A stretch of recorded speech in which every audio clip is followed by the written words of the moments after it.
Visakha Arilova Apollo ఆసుపత్రిలో వైద్యులు దివ్యల మాధురికి వైద్య పరీక్షలు నిర్వహిస్తున్నారు. నిన్న పలాస జాతీయ రహదారిపై దివ్యల మాధురి కార్ యాక్సిడెంట్ కావడంతో విశాఖ అపోలో ఆమె చికిత్స పొందుతున్నారు. మరో 24 గంటల తర్వాత మాధురికి డిశ్చార్జ్ అయ్యే అవకాశం ఉంటుందని వైద్యులు తెలిపారు. ఈ అంశంపై మరిన్ని వివరాలను విశాఖ అపోలో ఆసుపత్రి నుంచి మా ప్రతినిధి ప్రదీప్ అందిస్తారు.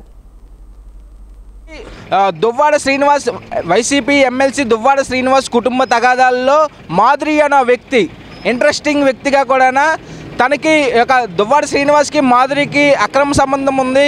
సంబంధం ఉండడం వల్లే ఇట్లాంటి ఘటనలు అంటూ కూడా జరిగాయి అంటూ కూడా దువ్వాడ వాణి అయితే దువ్వాడ శ్రీనివాస్ భార్య దువ్వాడ వాణి అయితే చెప్పే పరిస్థితి కనబడుతుంది. దువ్వాడ శ్రీనివాస్ ఇద్దరు కూతుర్లు కూడా ఇంటి ముందు బేటాయించి కూడా దువ్వాడ శ్రీనివాస్ మా నాన్న మాకు కావాలి, నా భర్త నాకు కావాలంటూ కూడా కొద్ది రోజుల నుంచి అక్కడ ఐ డ్రామా అయ్యే పరిస్థితి కనబడుతుంది. అయితే ఓవరాల్గా ఈరోజు మాధురికి ఎటువంటి సంబంధం, ఎన్ని రోజుల నుంచి సంబంధం ఉన్నది అంటూ కూడా అందరికీ తెలిసిందే. అయితే నిన్న సాయంకాలం ఏదైతే మాధురి కారులో వస్తున్న సమయంలో హైవే రోడ్డుపై మరొక కారుకి గుద్ది కూడా భారీ యాక్సిడెంట్ జరగడం జరిగింది. ఆ యాక్సిడెంట్లో కారులో ఉన్న సేఫ్టీ బెలూన్స్ అన్నీ కూడా ఓపెన్ అవ్వడంతో కూడా మాధురికి ఎటువంటి ప్రాణ నష్టం కూడా జరగలేదు. అయితే అక్కడి నుంచి వెంటనే కూడా ఇక్కడికి అపోలో హాస్పిటల్కి అయితే మాధురిని అయితే తీసుకొచ్చే పరిస్థితి కనబడుతుంది. పూర్తిగా వైద్య పరీక్షలు అయితే చేసే పరిస్థితి కనబడుతుంది. అయితే ఇప్పుడు ఐసీయూలో కూడా మాధురిని అయితే ఉన్నది. అయితే డాక్టర్లు పరీక్షల్లోనే కూడా ఈ యొక్క మాధురి ఉన్న పరిస్థితి కనబడుతుంది. అయితే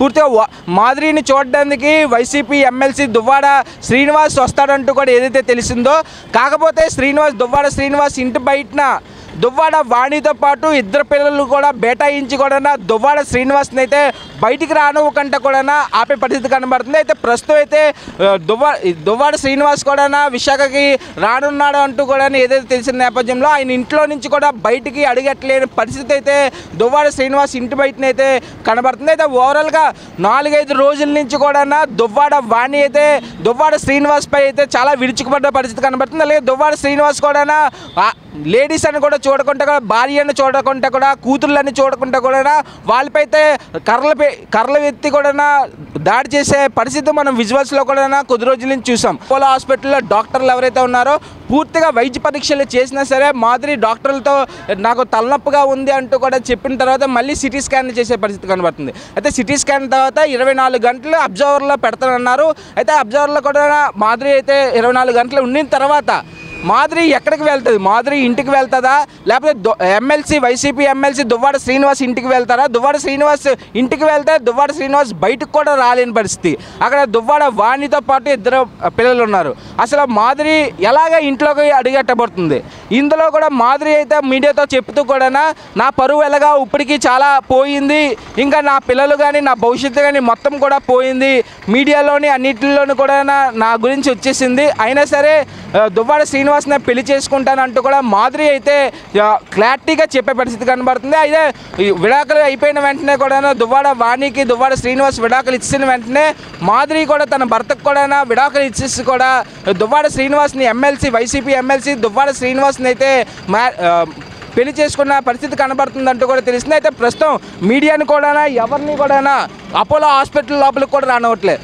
అధికార పార్టీ ఎన్డీఏ ప్రభుత్వంలో ఉన్న నాయకులు కూడా పూర్తిగా ఇలాంటి వైసీపీ పార్టీలో ఇట్లాంటి వాళ్ళే ఉంటారంటూ కూడా చాలా వరకు వాళ్ళపై అయితే హాట్ కామెంట్స్ చేసే పరిస్థితి కనబడుతుంది. అయితే ప్రస్తుతం అయితే మరో 24 గంటల్లో అయితే ఇక్కడ నుంచి దువ్వాడ శ్రీనివాస్కి సంబంధించి దువ్వాడ భార్య అవుతుందో, దువ్వాడ ఫ్రెండ్ అవుతుందో, దువ్వాడకి సంబంధించి కార్యకర్త అవుతారో తెలియదు. కానీ లోపల ఉన్న మాధురి అయితే మరి ఇంకా 24 గంటల్లో అయితే ఏదైతే అపోలో హాస్పిటల్ నుంచి మొత్తం కూడా ఇక్కడి నుంచి డిశ్చార్జ్ తీసుకొని ఎక్కడికి శ్రీకాకుళం జిల్లాలో ఎక్కడైతే దువ్వాడ శ్రీనివాస్ స్వగానికి అయితే ఇంటికి అయితే వెళ్ళే పరిస్థితి కనబడుతుంది. దువ్వాడ ఇంటికి లోపలికి అడుగుపెట్టే పరిస్థితి కనబడుతుంది, లేకపోతే వాణి బయటన ఆపుతుంది అంటూ కూడా హై టెన్షన్ వాతావరణం అయితే కనబడుతుంది. అయితే ఇక్కడి నుంచి ఎక్కడికి వెళ్తారో కూడా తెలియలేని పరిస్థితి కనబడుతుంది. వైసీపీ ఎమ్మెల్సీ దువ్వాడ శ్రీనివాస్ కుటుంబ తగాదాలపై అప్డేట్స్. కెమెరామ్యాన్ సౌమూర్తి, ప్రదీప్, విశాఖ నుంచి స్వతంత్ర.